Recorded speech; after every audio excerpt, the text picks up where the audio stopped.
From the Dallas On Air studios in beautiful Dallas, Texas, this is Fulfillment right here on DallasOnAir.com. And now here's your host, the Mega Bomber, PJ Dunn.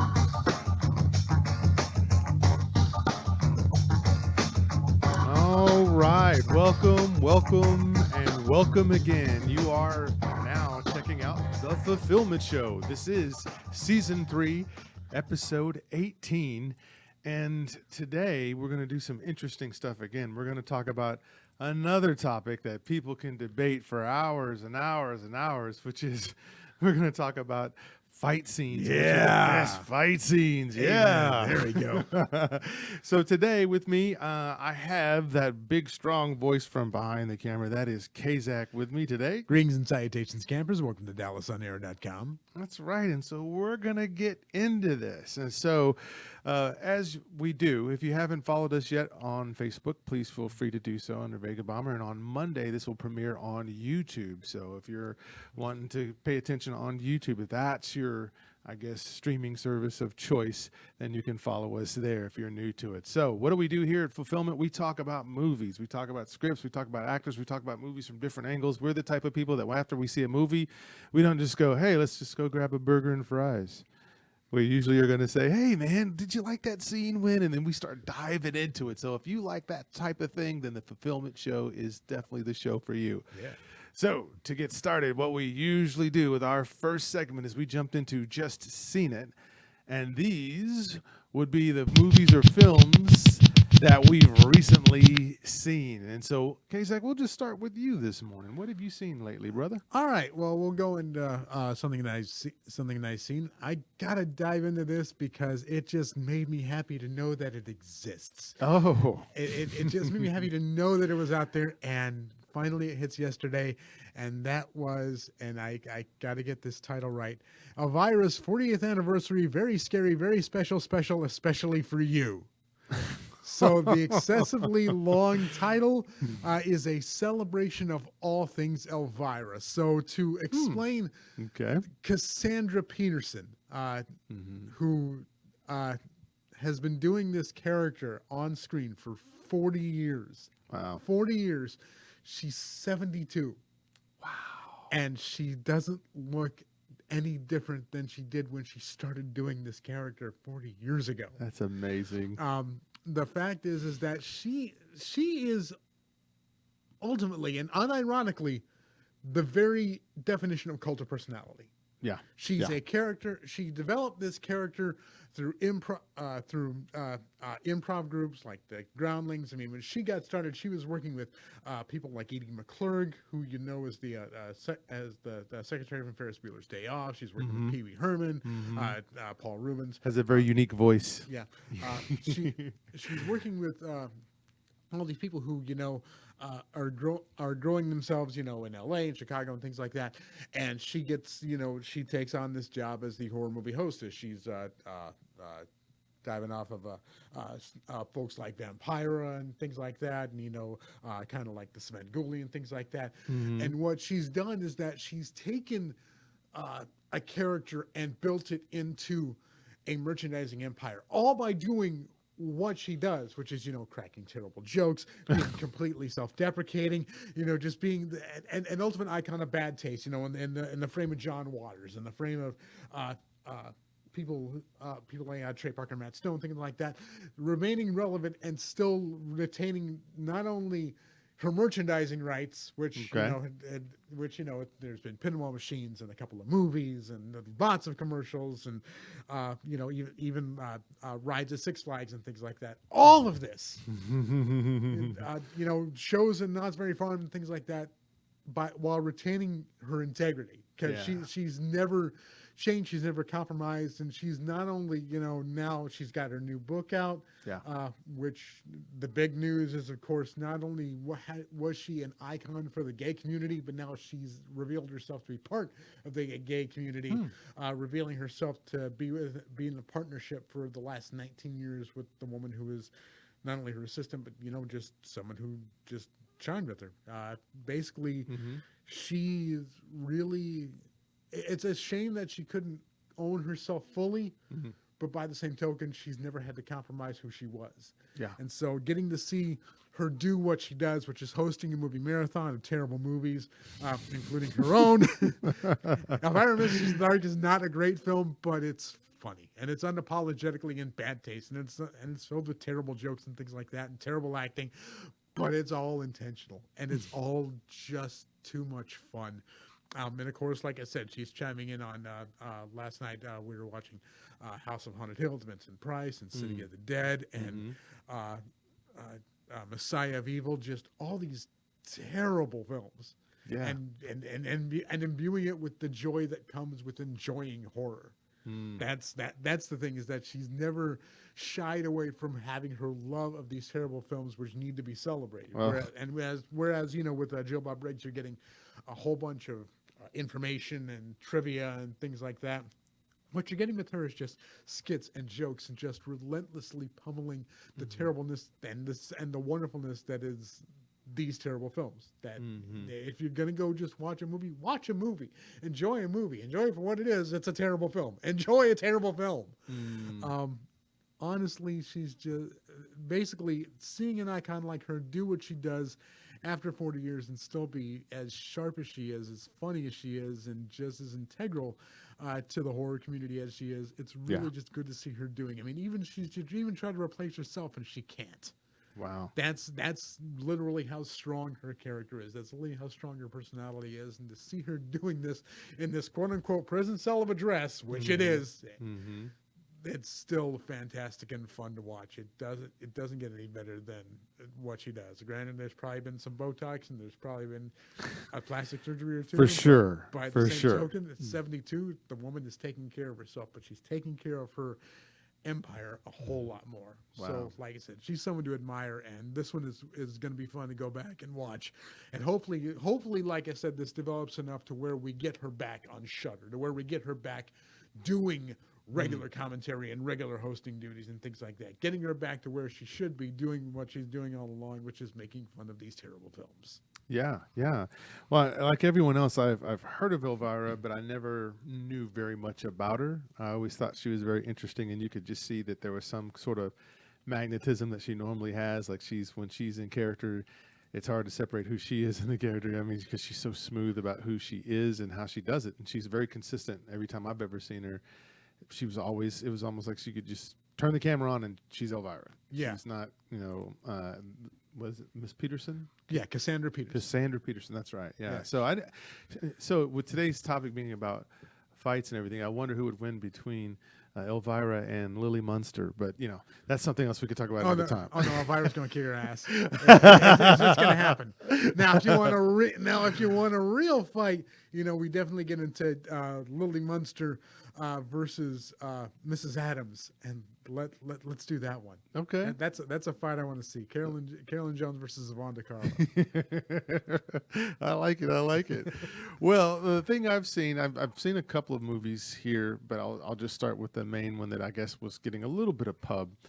I did see that dumpster fire of a film called Cry Macho. Oh, really? Yes, the Clint Eastwood film that is on HBO Max, and thank God I saw it on HBO Max and did not pay in the theater, because if I'd have gone to the theater and paid to watch that mess, that theater would not look the same, because that was ridiculous. So this film is like an hour and 45 minutes of dull Western drama. It's pathetic. It's like the last few movies that Clint Eastwood has done, with the exception of maybe Richard Jewell, which I thought was actually pretty good. Have you scratching your head going, dude, you've got such great movies in your filmography, and yet this. So essentially, Cry Macho, check this out, guys. Okay. So Cry Macho is the story. It has Dwight Yoakam in it as well. Dwight Yoakam and him. And so it's a story of a former rodeo cowboy who was pretty badass. He had won like 5 championships of being able to ride a bucking bronco or a bull or whatever. Yeah. But he ends up breaking his back one time. And so from that, he's just a shell of a man. So for whatever strange reason, Dwight Yoakam's character says, hey, listen, I got a son with this lady down in Mexico. This is set in Texas, by the way. And he goes, I want you to go down there, 91 years old. I want you to go down there to Mexico and bring back my son. That's the premise of this movie. So you're going to send a 91-year-old down there to go find your son. He gives him a picture of his son when his son was 6, which his kid now would be 13. And, there's a big difference between a 6-year-old and a 13-year-old. But he's supposed to just go down there to Mexico, and because he was a tough cowboy at one point, back in the day before he broke his back, this is the guy you're going to trust to go down there and go get your kid and then try to bring him back. So you can imagine how horrible this is. And when a movie like this has physical acting, like the parts where he has to ride a horse because he's this horse whisperer and stuff like that, the way they cut away because they don't want you to see that he can't even get up on a horse because dude's 91 years old. Yeah. So Clint Eastwood directs this movie, he acts in this movie, and he produced this movie. And you have to ask yourself, why? Who asked for a movie like this? Clint Eastwood. Right? And what's even worse is the movie's called Cry Macho, and Macho is the name of the rooster in this film. That the kid, when he does find the 13-year-old, has this rooster, and it's supposed to be this story about how he's kind of like the mentor, like he was in Gran Torino, except for this is horrible. He's not good at all. And he's supposed to be talking about how the merits of being macho is out. But the movie's called Cry Macho, but Macho is a rooster. Roosters don't cry, and it's just a prop in the film. I know all of it just falls apart. You're going, why? Oh, Why any of this mess? And so, of course, he gets down there, and it's crazy. He meets the mom, the mom, and she's basically saying, "Oh, my kid's trash. He's nothing. All he does is run around and runs in these circles that does these illegal cockfights. So good luck. You can go find him if you want to." And of course, the very first place that Clint Eastwood goes to, guess what? There's the kid. well, that saves us a lot of time. Yeah, the very first place he goes into, and look, he's exactly what he looks like in the picture. No, he looks nothing like he would look like as a 6-year-old, but he knows that's him. And he knows nothing about this rooster, but He drew so a it's little just mustache on him. right. So this is so bad, and it's so long and meandering and boring, Oh, no. and you're just going, "Why, Clint?" And Clint looks horrible because he's like, when you're an older guy, you start pulling your pants up a lot higher and whatnot, and you can't fill out your shirt, so you look like this stick figure. He does, and I'm just like, why couldn't you have just gotten like Liam Neeson or somebody like that? He's still believable, but you need him to be older because, that sort of thing. But not a 91-year-old, maybe a 60-year-old could play this role and still do it. But no. And then even worse, you'll love this, Kayazaki. Okay. Even worse. All right. Of course, since he directed it and everything, he makes it to where all the women in the movie fall for him. They all fall for a crusty 91-year-old former cowboy with a broken back. Every one of them falls for him. Yeah. Oh, my gosh. This was so bad. And what's worse is Clint Eastwood knows better because he's made better films than this. Way better films than this. So I don't even get that. I mean, have you seen something like that, Kay? Like where you're like, okay, this is a good director. He's done great stuff. And then you go see something that he's made and you're going, why? Oh. Sam Raimi and Spider-Man 3. Ooh, that's a good one. Just that as much as I love Sam Raimi, and I do love me some Sam Raimi, we'll get into that probably on our next show. But yeah, dude, no. Yeah, and this was just like that. Yeah, I mean, was this? Because I mean, obviously, this is a Clint Eastwood project where he's involved in it from the beginning to end. Yes. Is this just a vanity project, or is this? It's so confusing because what's crazy is they had the licensing, because this is actually a book. Cry Macho is from a book. Okay. And they had the licensing for this for 30 years. So 30 years they could have done it. And so the question is, why now? You've had the licensing rights to do this story, but you waited till he was already so much older and advanced, and somehow you decide to go do this movie now, and it doesn't make sense. For 30 years, they've had the rights to do this movie. Okay. They could have done it any time, but they waited till now to when it's totally implausible that a 91-year-old would go do these things. Yeah. All right. So I'm still scratching my head about why was this even produced. Now, I did see a couple of other films. I did see the News of the World, the Tom Hanks film that was on HBO, and I thought it was not bad. I thought it was pretty good. It's also long and also very meandering in some spots, but way better acting than the Cry Macho. And the standout is the young girl that's in that film playing opposite of Tom Hanks. There's just scenes where it's just the two of them killing it on this open range. And so that movie is about this former Civil War guy because it's set 5 years after the Civil War. And what he's doing is he's a former preacher, but what he's doing is he's going around reading and he's the news because most people couldn't read, and he reads it entertainingly, and that's how he makes his money. And he runs up upon this one girl who I guess had been left from an Indian reservation where they were, I guess, transporting her. The Americans found her and were trying to bring her back to her family, I guess. Okay.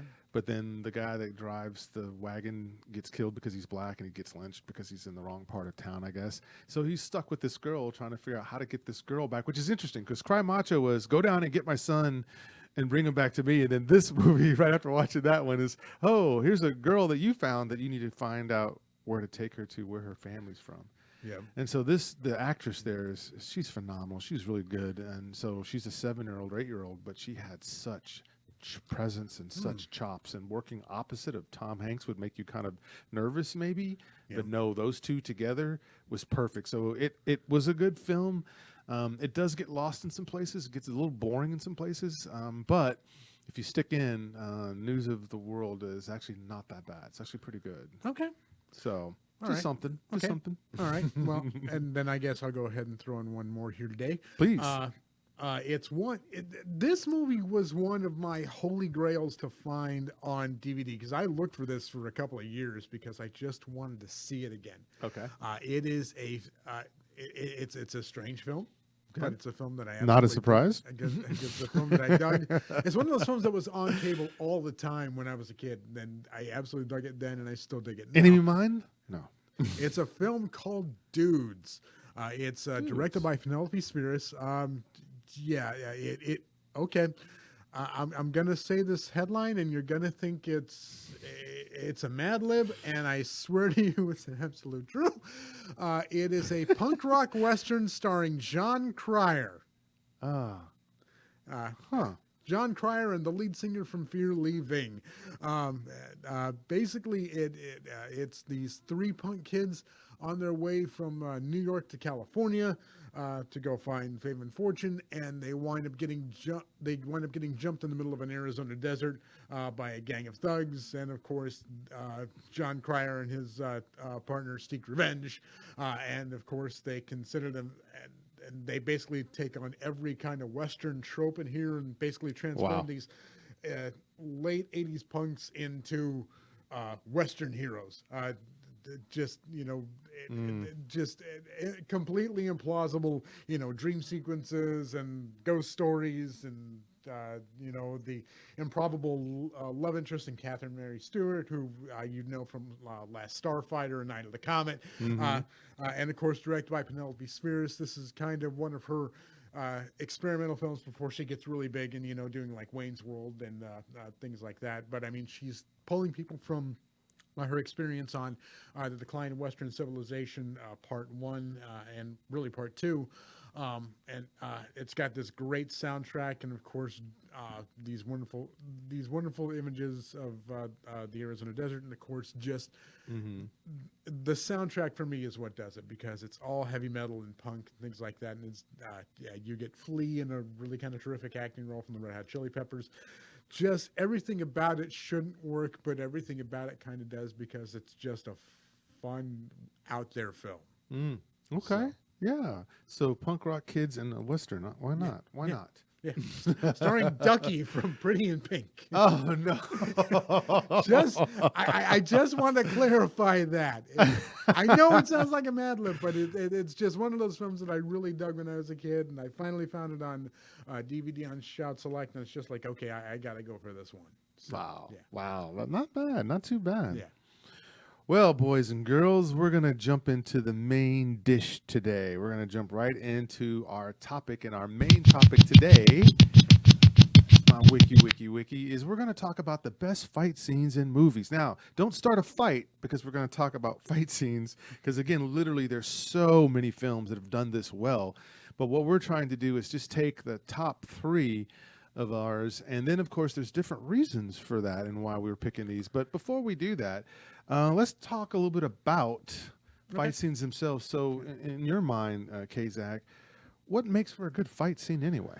Okay, so for me, I think for me, it's got to be just entertaining. It's got to kind of, it's got to make.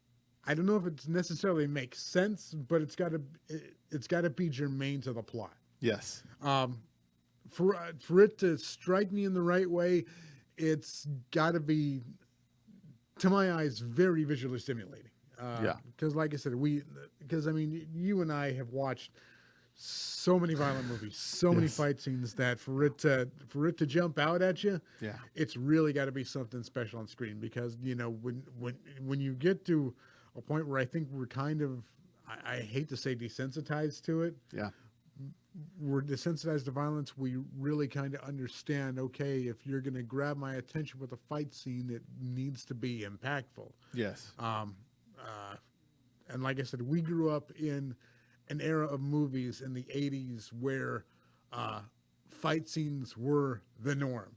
Just, I mean, we grew up in an ultra violent time where it's the U.S. fighting commies, or it's the U.S. fighting, or it's the superheroes fighting the ultimate supervillains, things like that. We've seen it. We've seen it all. And so for it to hit us now, where we are as middle-aged men, it has to give an understanding of really why you're here and what you're doing and why you have to fight through this. Because we want to.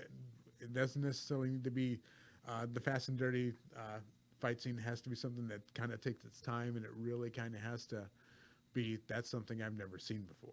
Yeah, I love that you started there, because that's true. When you're talking about fight scenes, right? They shouldn't stop the movie down, right? You shouldn't like be in a love scene, all of a sudden, boom, fight scene, and then all this herky-jerky stuff. A fight scene should add to the tension of the movie, because the fight scene is tense. It's now the protagonist is now face-to-face with the antagonist. And so it's about, okay, so who's going to push their will over on the other person, Right. is what you're thinking in your head. And then the stylistic parts is, okay, so how are they going to do this? Are they going to show some sort of temerity, having some great skills in terms of martial art, or is this going to be just a brawl? And then, is this life and death, or is this person just trying to stop this person so that they can continue to do what they want to do? And so when you see all of that added into the film, then this should be or give you a great fight scene. And of course, when we talk about these films, we know that we could list all the martial arts films practically, Yeah. because that's basically what they're on. And so today, what I wanted to do is, I didn't want to necessarily take just those famous martial arts films, but just really good scenes where it actually continued the story and made you care about the character even more, and then worry that he might die Yeah. if he doesn't do this. Right. Right. Which is the ultimate tension. I mean, don't you like the tension that fight scenes can bring? Of course. I mean, it's literally why we watch fight scenes, is because we want to feel that tension. We want to feel that edge. We want to see that hero in peril and have to resort to the last option, which is fighting your way through it. Yes. So, or like I said, we want to see the villain get his ass kicked. I mean, like I said, I'm one of those guys who's been watching professional wrestling for years. I watch fights 20 fights a week. Yes. Things like that, or entirely fictional circumstances. And the thing that has to keep me coming back to that story is, why are these men and women fighting? What are they going for? What is the goal? What are you trying to achieve? Why are you putting these people in peril? It should make you question the story and make you question why we're fighting for the story. Yes. Because if a fight scene's going to take you completely out of it, it's going to be, why are we even doing this? Exactly. And I love that you brought the credentials up Yeah. of watching wrestling. And so I'm a big MMA guy, and I used to watch a lot in the early 2000s, and I loved the UFC, and I used to love it because to me, it's just chess, right? Because that guy could do damage to you, you could do damage to him, but who's going to get their will over on the other person? right? And so I loved Muay Thai. That was one of the stuff that I trained in as a kid is Muay Thai. I love that martial arts, the science of 8 limbs. And so to me, I'm very, very hard on choreography, because if the choreography is so fake and you could tell it's just the angle and you could tell that punch didn't land, that's like if we talk about the things that don't work with certain fight scenes, Yep. it's when you have those poor camera angles and you can tell that this person isn't even close to hitting this person, but we're supposed to believe it. To me, that fight scene should, if it's supposed to be tense, that means people should be getting hurt. People should be punching things, and you could see that they're shaking their hand because that hurt when they hit, or right? Because the space is important, right? Because you're not always going to have a fight in a big, wide open ring, right? Sometimes you're fighting in a narrow space, which makes it even more interesting how you would control those punches and how precise you'd have to be, because you can't just swing crazy, right? So there's certain things that we'll see, and we'll talk about it and about that. And so in terms of bad fight scenes, we'll save some of those for the end, but I'll just say that, in a fight scene, you got to make it believable. It's got to look like somebody got hurt. And then if at the end of the fight scene, the guy's hair is perfect or the girl's hair is perfect or whatever, which is what I hate about Black Widow in Civil War, it's like, come on, you haven't been in a fight. If you don't even sweat, if there's nothing disheveled about you after a fight, that wasn't a real fight. So, so you got to get better at that. There has to be visible damage. There has to be an impact. There has to be consequences. Yes. There has to be an understanding as to what are you fighting for and why are we here and why are we advancing the plot in this particular manner. That's right. And I mean, and I think that's very much changed from where we were as kids, because we just accepted fight. Because we grew up in the era of like G.I. Joe and Transformers and He-Man and things like that, where it's just, we're going to have fights. We're going to have fights all day long. So now that we're at that age where we understand that, hey, this stuff hurts. This is a painful way to go. Why are you doing this? And for it to make an understanding for us now, we really have to kind of get to that core as to why are we fighting and why are we here? That's exactly right. And to the message here, the good message, and we're going to jump into the films, is don't fight, folks, because you don't know. People today are so trained. They know a lot more about fighting than they did back when I was a kid, when I was fighting. Because remember, when I was a kid and we fought, you became friends afterwards. Nobody really got hurt. You just fought because they made you mad, and then they got the better of you, and then you just became friends because you don't want them to kick your butt anymore, right? And that's how it used to be. But nowadays, man, you don't know. This person might have trained in mixed martial arts, and they could break your arm. They could do something in that fight that could. So just don't fight, but we can live through these movie fights, though. That's what we want to do. So with that, Casey, give me one of yours. One of your movies with a great fight scene. All right. We'll dive into it. So I will start off with what I think is an absolutely iconic fight scene, and that is truly Roddy Piper versus Keith David in They Live. John Otter versus Frank. Oh my God! We'll set up the context of the scene and then we'll kind of get into it. Yeah. So the movie They Live is about it's a John Carpenter film where it turns out that Earth is being run by a higher class of aliens who are hiding in plain sight. They've disguised themselves as businessmen, and they do subversive advertising where it's just to obey, consume, and things like that. And Roddy Piper's character, John Nada, discovers the truth about these aliens and comes into possession of sunglasses that allows him to see these actual aliens and where they are. So he's trying to convince his friend, really more of an acquaintance, really, hey, what's going on? And he chooses to, his friend doesn't want to do it. He wants to stay blind. He's like, you're crazy, man. It's like, no, put on the glasses, see what I'm seeing. And he's forcing it down. It's like, no. So we get this fight choreographed by Jeff Amata. It's 6 minutes. Yeah. 6 minutes on film is high real estate. Yeah, that is. And it is a non-stop fight. There's no music. There's no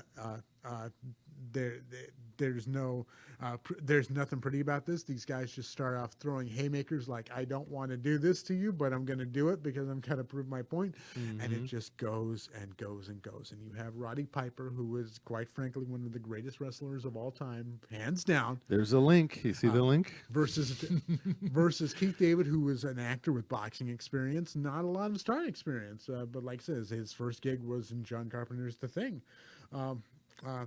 Things like that. But I mean, he's a 220-pound former boxer, and these two go at it insanely well. It's amazing to watch.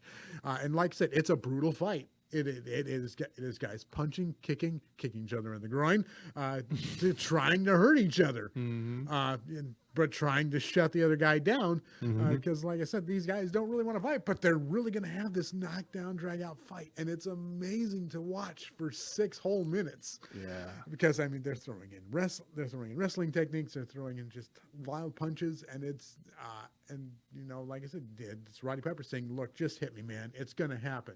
It's Roddy Piper saying to Keith David, "You're really going to have to hit me because otherwise it's not going to work." And when you get into those real sequences, real fights and real punches and things like that, it could go so wrong, but in this film it goes so right. And with this film, it absolutely fits because not only is it trying to prove the point, but it's also trying to open your eyes. No, I'm going to fight this as hard as I can.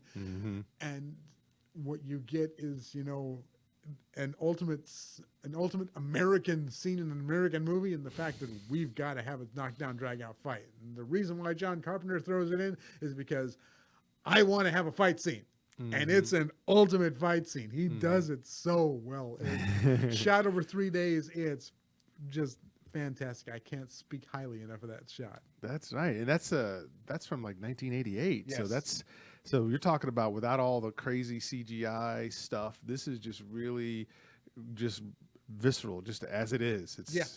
It's not all actually added by people with, you know, strings attached to them so they can go flying 5,000 feet and everything when people get hit, which I can't stand. Yeah, no strings, no wires, no technique. It's just two guys damaging each other for 6 minutes, and it's just fun. It's just a fun scene to watch. It's just oh my god, oh that looks like it hurts. Oh, it does hurt. Oh jeez.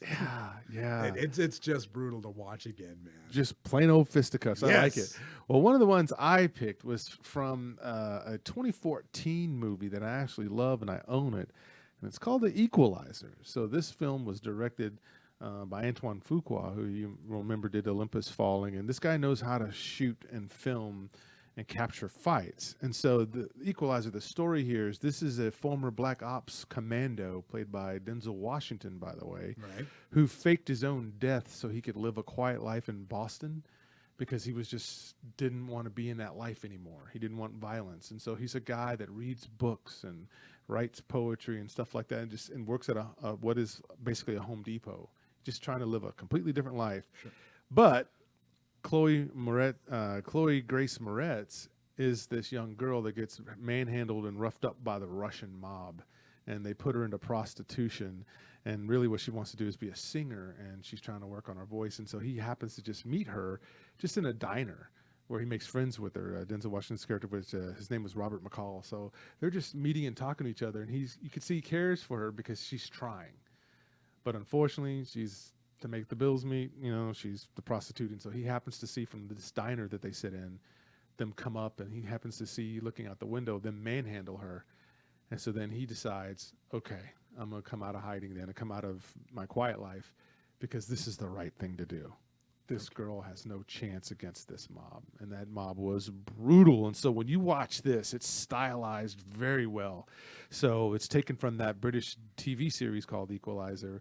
But the interesting thing about this is that Denzel Washington, I'll make this point, you don't usually think of guys like him, and you brought up a guy as well, as these action stars, because usually the action stars are these kind of muscled up guys, not the smooth guy, not the guy who played Malcolm X or the guy that played in Glory as a soldier. He's not the guy you would think you want to build a whole action franchise around, but Denzel does it well. You believe him here, and his physicality is just rough.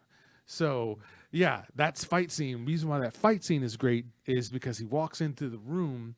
He tells them, hey, listen, I'm going to give you this money to basically say, here's the money that you're going to lose from me taking her off the street because she's a girl and she shouldn't be doing this. So here, I'll even give you money for her. And they laugh at him like, really? $9,800? That's all you think we're going to lose if you take her off the strip?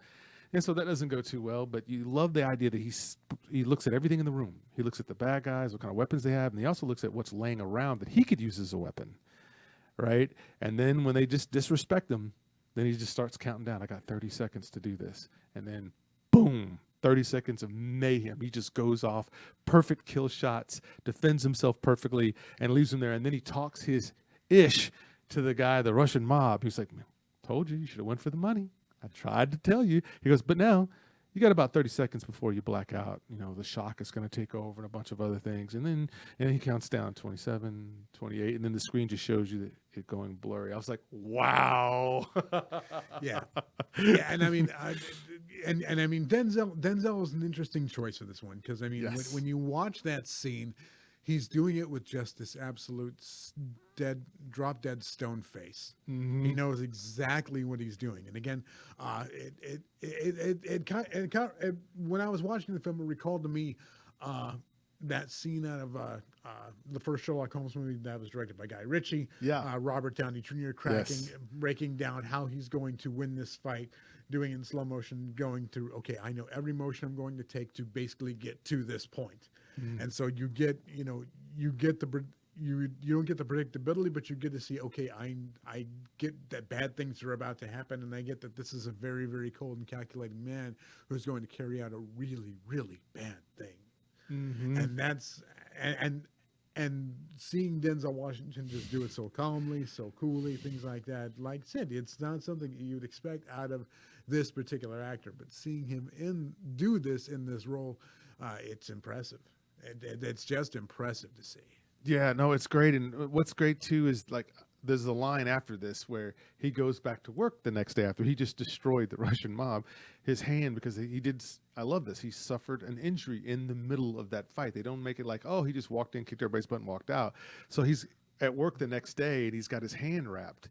And I love it. And one of the guys goes, hey, Robert, what happened to your hand? And he said, oh, I hit it on something stupid.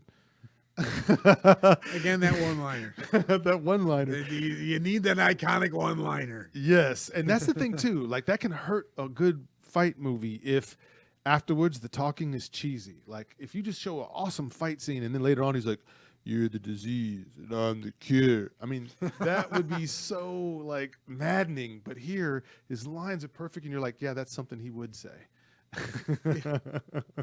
Yeah, we don't get those great catchphrases anymore. We just don't. The gloriosity, I guess, of a Stallone film or something like that. Just there's a reason why these films died out, but there's a reason why they were so much fun. That's right. What's another one? A good fight scene. Yeah.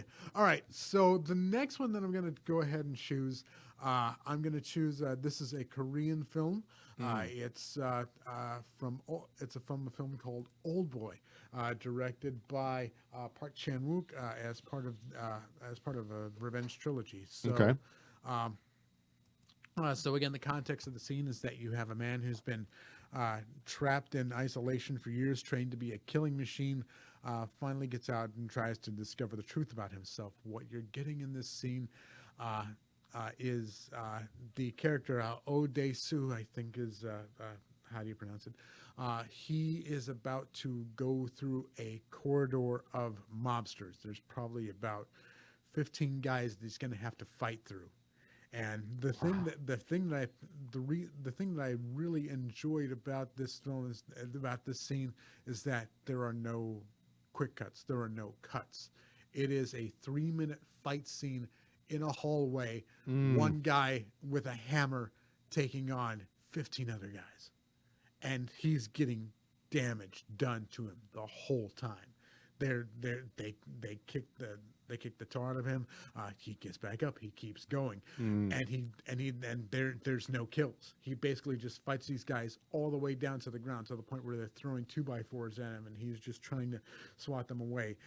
You just see, and the thing is that it's all one take. It was shot over 3 days, 17 takes, and the director's just, he wants him worn down. He wants him fighting through this, but good God, he got 6 or 7 more takes out of him to just get the pure exhaustion of this shot, which is again one shot in a hallway, Nice. doesn't stop.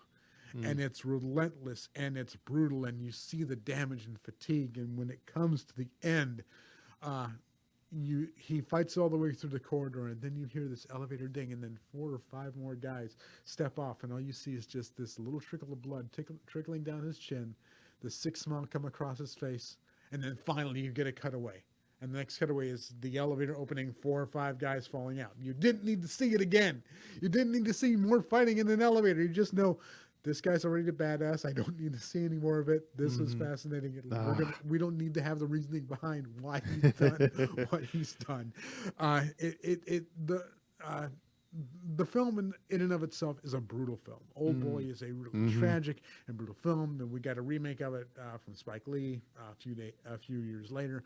But the 2003 Korean version is just heartbreakingly brutal, but severe in its action, and that fight scene is just one that is just so iconic. And again, if you don't go in for foreign films, if you don't go in for subtitles and things like that, you can turn off the subtitles and the dialogue in this film and just watch it visually, and it's still just stunning and heartbreaking at the same time. But good God, the violence is not only inherent, but it's also necessary for this man who's been under brutal circumstances, fighting his way brutally to get to whatever truth he's fighting for. And I won't reveal exactly what that is, but Yeah, no, that's great. And I watched that too, and I was amazed by that as well. And of course, that film coming out in 2003, you could see the techniques had gotten even better in terms of the choreography and one the tracking, precision.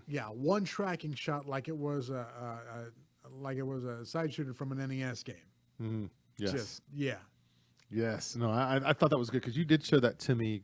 Because I didn't see the film before, but you had showed me that scene because we had talked about fighting before and how great that was. And I was totally enthralled by that scene. So it definitely, I can see why that made your list. And so one I took again is so for those watching at home and you're getting upset and you're going, why are you not talking about Ip Man? Why are you not talking about, all these other films? And it's like, well, those are pretty obvious and pretty easy ones. And so I really wanted to grab things that you probably wouldn't have expected, that when you watch them, it's a pleasant surprise. Again, the show's called Fulfillment. So I'm trying to give you some stuff that will give you a bit of fulfillment. And so the film that I chose also had Denzel Washington in it again, which was a surprise to me as I thought about it. But it's the Book of Eli.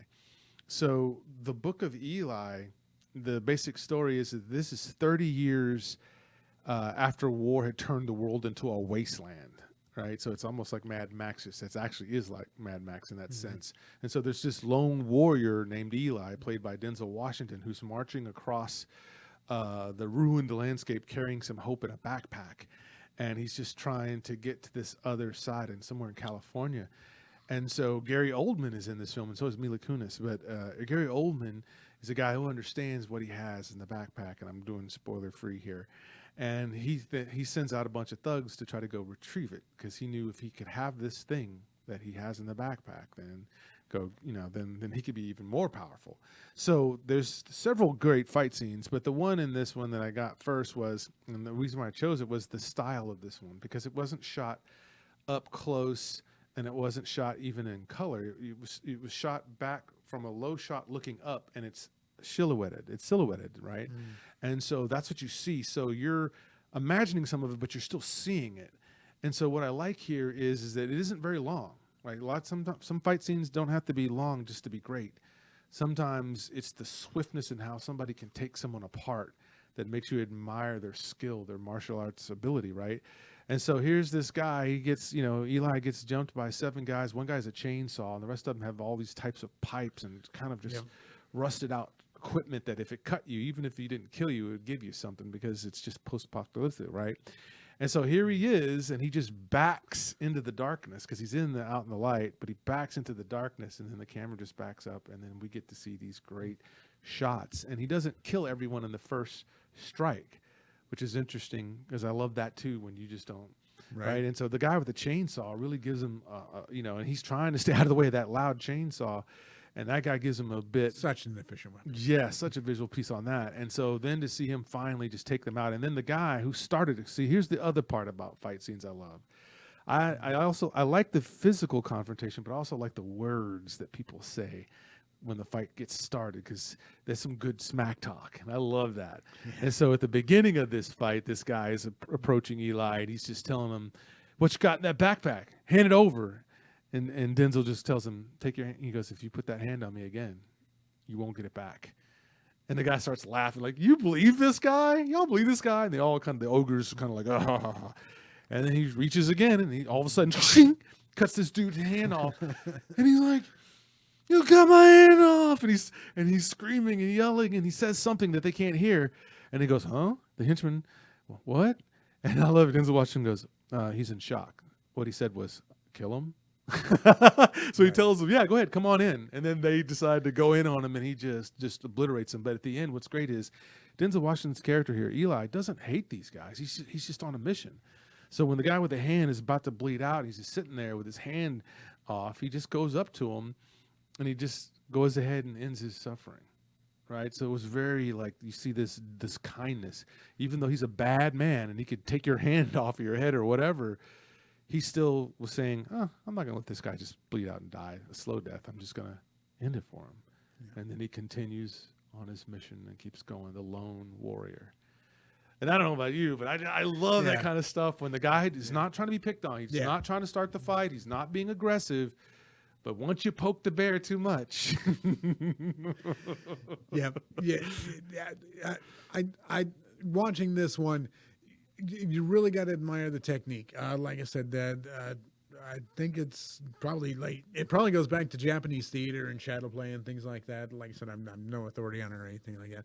But you get some really you don't get to see the brutality on their faces. You see it in silhouette, so it doesn't necessarily play out. The violence gets more implied. You can see the motion, and you can see the figure that it cuts, which makes it for a beautiful shot. And again, like I said, also kind of make sure that if they've got a double for Denzel, things like that, doesn't necessarily have to be Denzel. That's fine. Still, what you get is a really well choreographed fight scene, and it is super quick. It's about 2 minutes, and again, you see the reasons why. You see the reasons why he's fighting. You see him defending himself. You see him pushed into a corner, and he's going, "I'm not trapped in here with you. You're trapped in here with me." Yes, it's that same Watchmen. It's that same kind of thing from Watchmen. It borrows a lot from a lot of places, but it's a really kind of unique fight scene in the fact that, like I said, you don't have traditional weapons. You've got chainsaws and pipes and things like that. So all weaponry makes sense. You don't necessarily have the pew, pew, pew. You don't necessarily have it being settled with the gun. You have it being settled with a fight and melee weapons. And it's really kind of a fun thing to watch, just to see the artistry. If you go back and deconstruct that scene, how you get there and why they're fighting and watching all these men die, it really does harken back to a lot of the old Japanese revenge films.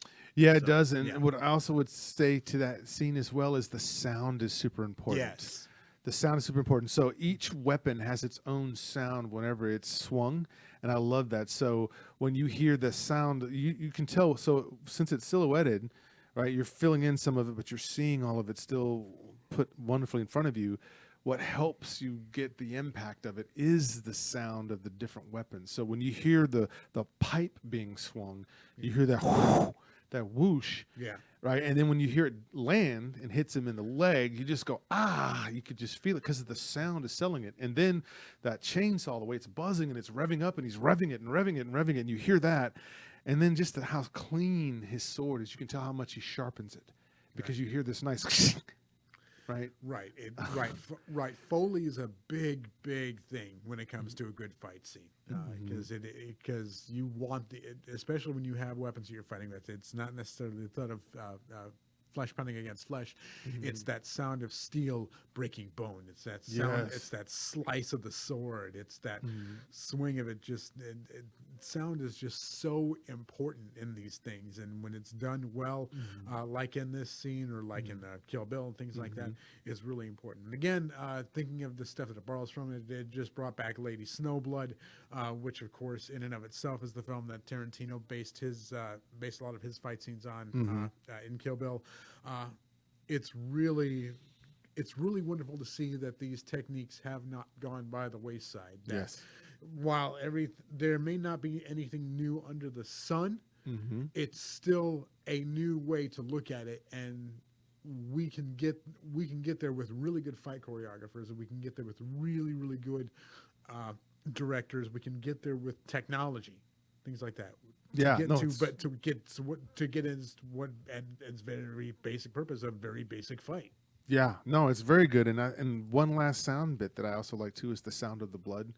So when you hear the slice and you hear the kind of the squirting or the spurting of the blood, you know that a major artery was hit, because normally blood wouldn't make a sound, but when you have it now, if you tune that up too much, it can sound very comical. Yes. But you have to do it just right so that this person knows it's not like Star Wars where you can cut somebody's hand off. They don't show you blood or anything like that. This is rated Because R it's really film. cauterized. It's fine. There's no blood. It's fine, right?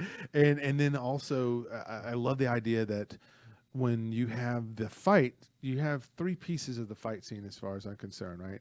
And the first part of the fight scene is the size up. So you notice in the scene, Denzel Washington, he sizes up how many people are around he could smell them. Yeah. And he's sizing up where everybody might come from, the attack and all that stuff. So there's the first part any good fight scene is the size up and the trash talk. The middle part is, okay, now we get to see how handy they are with what style of fighting they like to use. And then the third part of a good fight scene is how they now choose to end it, because nobody wants to go on forever and ever and ever. You're trying to find the kill shot, and what's it going to take to get the kill shot. Yeah. Right? And so if we said it from that perspective, I think that's what we're looking at. So what's another one? Okay, so my last one here that I picked is from a little scene Shaw Brothers film. Okay. It's a film called I'm gonna butcher the pronunciation of it. Lantohe, but in English they call the film Dirty Ho, and just Dirty Ho. Get past the jokes. Get past the jokes. What you get is sorry. Let me get that here. What you get in this scene in this film is you get Gordon Liu versus Long Wei Wang. What you get is it's an absolutely absurd piece of comedy. This is a comedy martial arts film. Okay. And what you're getting is throughout this movie, you get this martial arts master who is secretly a prince in disguise, going through kind of the civility of Chinese civilization, and he's being invited to wine tastings and tapestry and to look at tapestries and things like that. But what he's doing is he's about to be assassinated, and throughout the whole scene, it's him fighting through being a proper citizen of Chinese community. So, and then the scene that I picked, he's fighting through a wine tasting. So throughout the whole thing, you hear the glasses clinking, and you see the quick wrist movements and things like that of the waiter and the guy and his host trying to kill this one man. So Gordon Liu is stopping him, clinking. You see them twisting wrists and things like that, tying each other up, seeing the fight, but not displaying that they're in a fight, because they're trying to keep it hidden from their students, from all the people around, from the serving staff around, so they don't freak out. Basically, what they're trying to do is kill each other without really killing each other, or not showing that they're trying to kill each other. And again, like I said, you get all those wonderful 1979 kung fu quick movements. You hear the rush, you hear the swing, you hear the clanking of dishes, and you get to see those amazing acrobatics and things like that. It's completely absurd in the whole thing, because it is just one of those kung fu fights. But by the same token, what you get out of it is this great choreography, this really efficient movement, and again, you get to a point where he finally kills both of his assassins, but doesn't look like he's killing him. It's just one poke to the throat, and it's done. Wow. It like I said, the person back, like, oh, they're drunk. Leave them alone. It's okay. Let's go away now. Just watching the calmness of Gordon Liu, watching the intensity on Wong Kei Loon's face, and just seeing him work this fan, clink this cup, and watching them have this great comedy fight scene. Death is easy. Comedy is hard. Yeah. And you're laughing throughout this whole scene, but when you go back and watch that scene again and deconstruct it, you go, these movements are amazing. This technique is amazing. The camera work is amazing. The acrobatics are amazing. All of this ability that these three actors put into this scene is just phenomenal. And I mean, you have to appreciate the effort of the Shaw Brothers movies and the fact that, you're getting some amazing choreography that, it's not all CGI. It's not all wires. It's not all camera tricks. It's not speed up, slow down. It's real guys doing real movements without trying to hurt each other, but by the same token, doing such amazing quick moves that it's almost blinding how well they do it. And, you can become inundated like, with the Chopsaki film, but by the same token, if you go back and watch these films again, there's a lot of artistry in there I believe it. that you have to appreciate, man. Yeah, no, I believe that. And with those types of films, that's one of the things when you look at the martial arts, the Asian martial arts, it's always that speed. Yeah. It's that speed. Are you saying Jackie Chan's a Martian? Martian. He's a Martian. But it's like, and especially like with Drunken Master, for example. Yes. With Jackie Chan, right? That is amazing how quick and how fast, not unlike Bruce Lee in Enter the Dragon, but how quick and how fast that those moves are. Like when you realize, okay, some of these hits are going to have to land, and these guys know it. While some of it it's gonna miss, and they know where to be, but they're going to land sometimes. And so, the idea that someone's that quick, and you deal with that, and then knowing your reaction is someone who has to react off of that. Yeah. When they're that fast to match their speed, so it doesn't look like, oh wow, he punched. Oh wow! And your reaction happened like 5 seconds afterwards. Like that totally throws it off. And so, to me, anybody that's doing any kind of fight choreography, especially like that, and can work with that kind of speed, I've always been in awe of that. Yeah, and consider the other half of the Shaw Brothers film. These are films made by Run Shaw, things like that. That there's no budget. I mean, we got to get this done. Yes. We got to get this done fast. That's a great point. And the fact is, like I said, these guys spend hours and hours choreographing these scenes, but when they come back in, it's just like we get this on film, we get it in like 2 or 3 takes, and we're done. With fight sequences nowadays, it would take 3 or 4 days, a bunch of CGI, and a whole bunch of wires. These guys didn't have hardly any of that. Yeah. And they're making not necessarily better films, but they're making better sequences. Yeah. Than they do today. Yeah. No, I'm right there with you. The one thing I can't stand, we'll talk about this after I tell him my number one, is about when fight scenes fail. But the number one, and this was, again, very hard because so many action films, so many fight scenes. I love them all. But my number one is a movie that came out in 2015. It's Spectre. It's James Bond. And so we get Daniel Craig, yes, a Daniel Craig James Bond fighting against Kevin Bautista, who everybody else is Dave Bautista. I'm sorry, that's right, Dave. I got a friend named Kevin Bautista. That's what that is. So David Bautista, former wrestler and all that, who later on would make it into like Guardians of the Galaxy and all that stuff, and him now as Drax. But here, he's just a cold assassin coming after Daniel Craig on a train. So again, what I love about this is that it's a narrow space to fight in, which I find that always interesting, because whenever you fight inside of a big gym or a ring, you got room to play around and showboat and be fancy. But here, you've got this dude, and in fact, when I watched this scene, I was actually fearing, even though I know James Bond's not going to die, but I was still fearing because the heat that Bautista was bringing as he came in and as he hit things, and he would hit like a post, and you'd hear the bang, right? And then that post just goes flying, and you see Daniel Craig's like eyes getting bigger. Like, all I've got is this little this bottle opener here, and this guy can punch steel posts and knock them and not even hurt him. Right. And so I love this fight scene when you watch it, because it shows you, like, what do you do when a guy's bigger and stronger and coming at you, and then you got limited space on top of that. Yeah. and you're sitting there grabbing anything. So in the film, I like it in that scene. You see him grab several different things because it's whatever he can find. You can see the desperation of, I just got to have something in my hands. I got to do something to slow this big dude down. Now, what's great is I watched the outtakes, and they had to actually in this film stop filming because Daniel Craig tweaked his knee in one of the scenes here because he gets thrown over these chairs and over this table, and he tweaked his knee, so they had to stop shooting and they had to come back later and finish the rest of it up.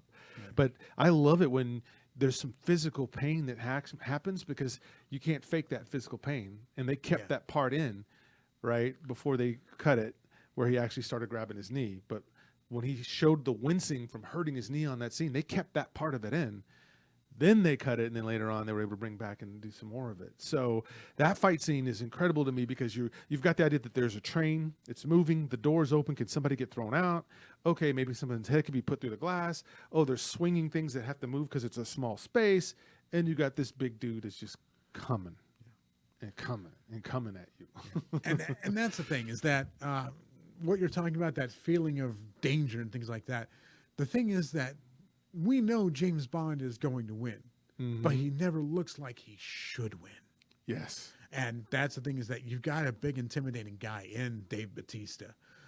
You've got a guy who's putting his character in mortal danger. You've got, and with Daniel Craig and things like that, he's not the Bond that relies on the gimmicks. He's not the Bond that relies on,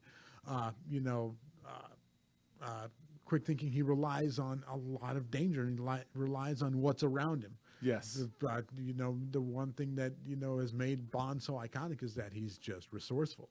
And Daniel Craig's Bond is extremely resourceful and extremely tough. He's not a smooth guy. Yeah. So, with these knockdown, drag out fights that you get to see in the last Daniel Craig films, they've been phenomenal because they've just felt a whole lot more real than a Pierce Brosnan or a Roger Moore fight might be. Because James Bond doesn't look like he's going to win, but we know he's going to win. But yes.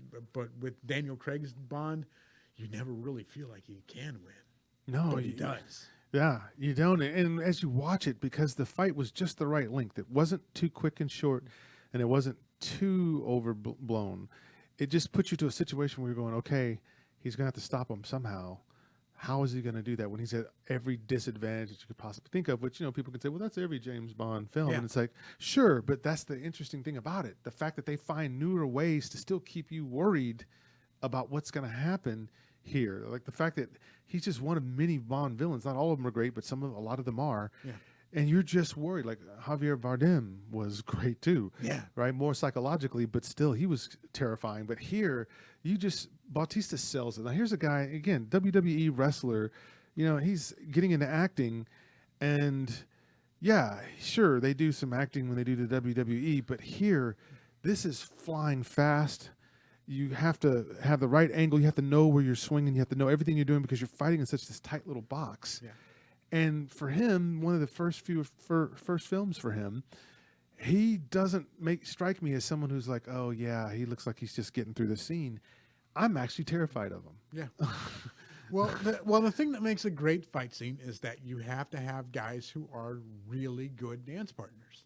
Yeah. Dave Bautista, given his wrestling background, can do the fight with just about anyone. He's because he's a guy who has basically come up in his training to fight guys of all different sizes.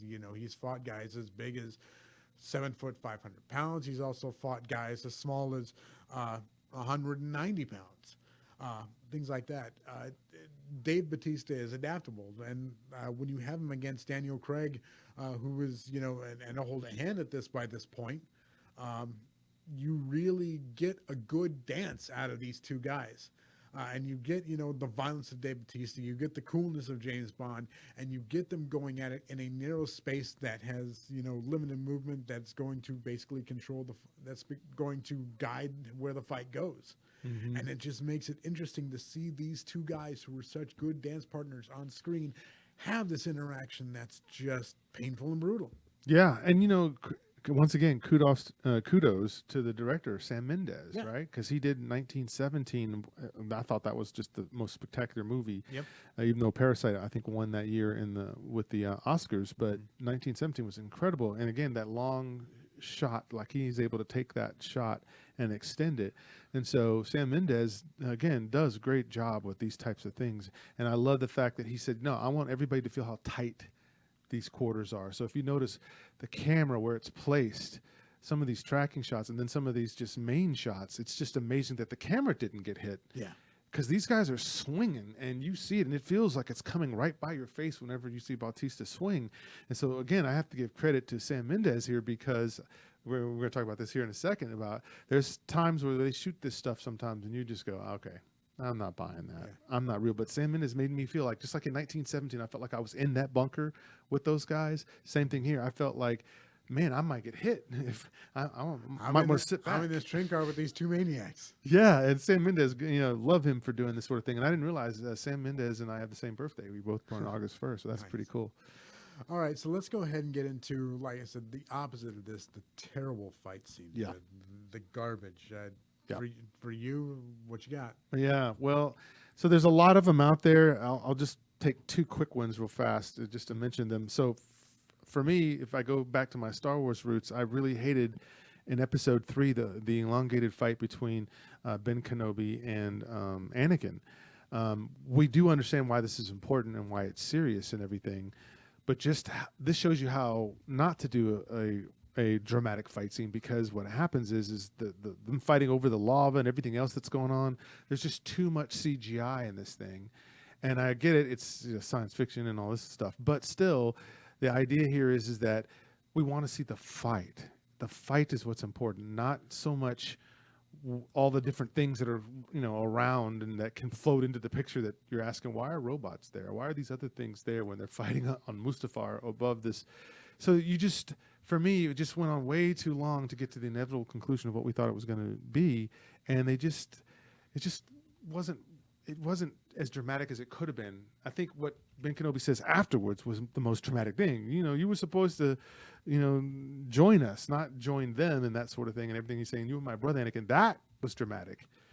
Yeah. But you had to go through this laborious, just look, now they're over here. Now they're fighting over here. And look, now somebody could die off of this. And it's like, no. Let the fight do the talking. All this other junk. And I say that's one of them. And I think the last one would be Christopher Nolan in Batman Begins. The camera angle is up way too close for the fighting scenes. And it's mainly because he can't turn in that cowl. But that took a little bit out of the fight scene. It's a great movie. I still love that movie. Yeah, you lose track of where you are in the fight. Yes, and that definitely just kind of takes away from the impact of what you're seeing on screen. Yes. That drives me crazy. Yes. I mean, I if I'm watching a fight, I want to see every punch. I want to hear every kick. I want to hear every groan. I want to see those bruises come up. It drives me crazy when the action's moving too fast.